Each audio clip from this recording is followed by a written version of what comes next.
सुंदर नहीं थी, लेकिन अमीर बाप की बेटी सृष्टि पर उसकी माँ जान छिड़कती। मेरी बेटी कितनी प्यारी है, भगवान सबको सृष्टि जैसी बेटी दे।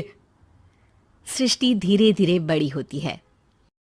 एक दिन सृष्टि की सहेली कहती है, तू दिखने में कितनी अजीब सी है, लेकिन मैं जानती हूँ हम सब में सबसे अच्छी शादी तो तेरी ही होगी। तेरे पापा अमीर जो हैं।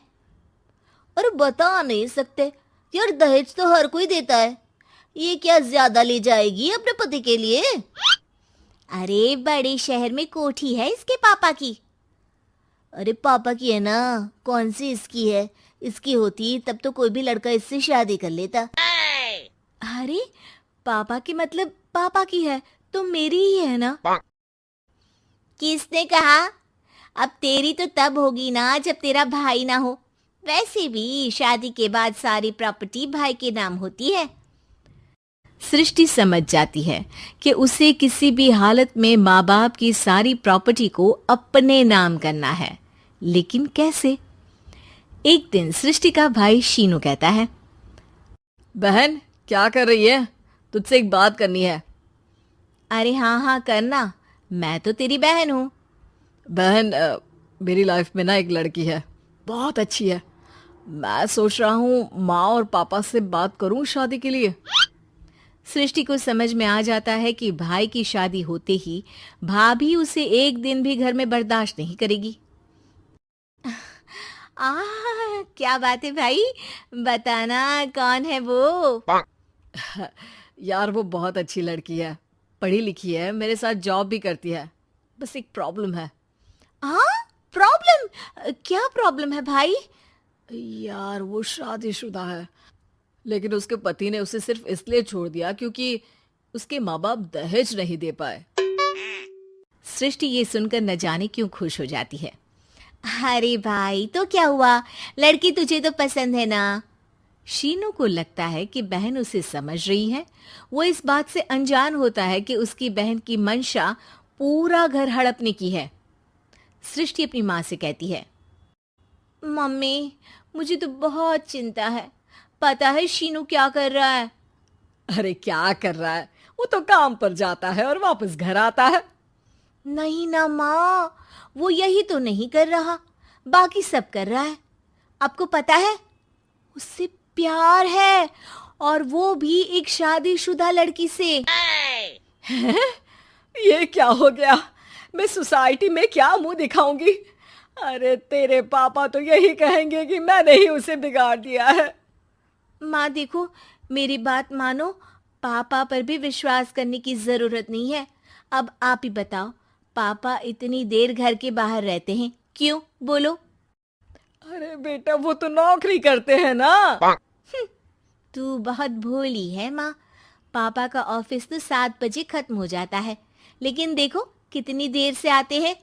अरे नहीं बेटा, ऐसी कोई बात नहीं है। सृष्टि माँ को एक औरत से बात करते पिता की फोटो दिखाती है। देखो माँ, कैसे हैं पापा? मैं ना कहती थी कि पापा सही नहीं है। मैं तेरे पापा से बात करूंगी, दे फोटो मुझे। ओ माँ, वो तो डिलीट हो गई। लेकिन चल, तूने तो देख लिया ना। पापा से बाद में बात कर लेना, और हाँ, मेरा नाम बिल्कुल मत लेना। हाँ माँ। अब क्या था, सृष्टि के माँ और पिता के बीच झगड़ा होना शुरू हो जाता है। सृष्टि के मन में क्या चल रहा था कोई नहीं जानता था। एक दिन, माँ सृष्टि के लिए एक लड़का देखा है, वो लोग शाम को उसे देखने आने वाले हैं। और हाँ माँ, एक खुशखबरी, मैं और पापा मिलकर एक नया बिजनेस ट्राई कर रहे हैं। शाम को लड़का आता है, सांवले रंग का। सृष्टि को तो बिल्कुल भी पसंद नहीं आता। लड़की की माँ कहती है, लड़की का चेहरा तो कोई खास नहीं, लेकिन अगर मेरे बेटे को आप लोग सेटल कर दें तो मैं उसकी शादी आपकी बेटी से करवा दूं। सृष्टि को लड़का बिल्कुल पसंद नहीं था। उसे भाई पर गुस्सा आ जाता है। लड़के वालों के जाने के बाद कहती है, माँ देखा, शीनू मेरे लिए कैसा लड़का लेकर आया, न दिखाने लायक न सुनने लायक, सेटल भी नहीं, वो भी हम करे। अरे माँ, मैं जानती हूँ ये मेरी शादी किसी भी घर में क्यों करवाना चाहता है। अरे कैसी बात कर रही है बहन, तूने तो देखा ना, लड़के को मैंने ही मना कर दिया तुझसे शादी के लिए। जिसने लड़का बताया था उसने उसकी बहुत तारीफ की थी। बात आई गई हो जाती है, लेकिन सृष्टि का मन शांत नहीं होता। क्या करूं, कुछ समझ में नहीं आ रहा। मेरी शादी हो गई तो ये लोग पूरी प्रॉपर्टी शीनू के नाम कर देंगे, मेरे हाथ तो कुछ लगेगा ही नहीं। तभी सृष्टि को आइडिया आता है। वो किसी वकील को फोन करती है। जी देखिए, अगर आपके मम्मी पापा का तलाक हो जाता है तो आपके पिता की आधी प्रॉपर्टी आपकी माँ के नाम हो जाएगी, फिर उसे वो किसी को भी दे सकती है। सृष्टि अब माँ को बेटे के खिलाफ भरती है।